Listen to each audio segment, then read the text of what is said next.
we're good. Okay.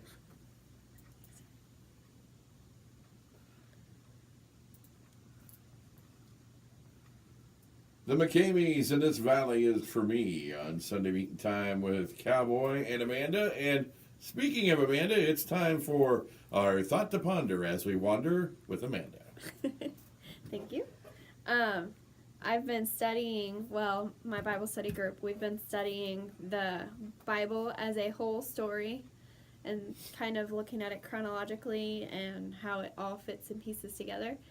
And so I don't think I've ever enjoyed reading the Old Testament as much as I have when we're doing this. Normally, I'm not a history person, and so I'm like, yeah, it's good, and I like parts of it, but I can never dig into it as much as I can in the New Testament. The New Testament, I dig into it more. But anyways, we were talking about the first Passover, though, and I was amazed at all the different layers of how you can see Jesus in it. It's during the plagues, and it's in Exodus chapter 12. But they go through and they tell them exactly, like they had to have a lamb or a goat, and one animal for each household. It has to be a pure animal, a whole animal. Everybody gets their portion. So if your family can't eat a whole goat, then you have to share with the next family who can. And they have to cook it a certain way, and you can't eat any of the blood of the animal, and you can't eat any of the boiled meat. You have to cook all of the animal. And whatever isn't eaten has to be burned. You can't keep any of it for the next day. And then they had to come to the table with their, be fully dressed, wear your sandals, and carry your walking stick in your hand. And eat the meal with urgency, for this is the Lord's Passover. That's chapter 11. And so I thought that was interesting because, to begin with, Jesus is the Lamb. He is all that we need.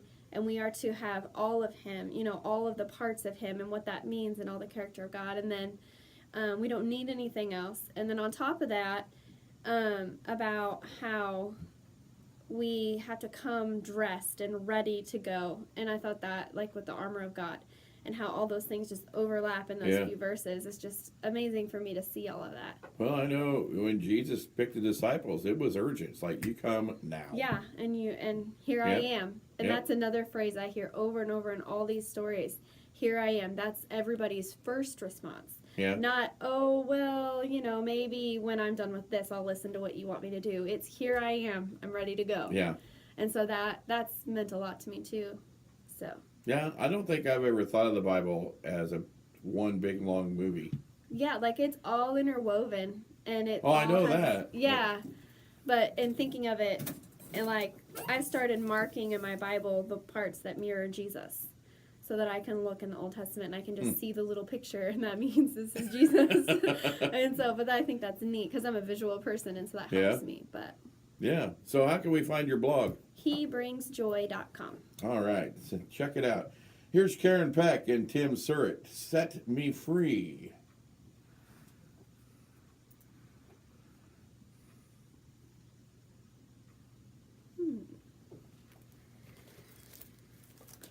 And here's the last one.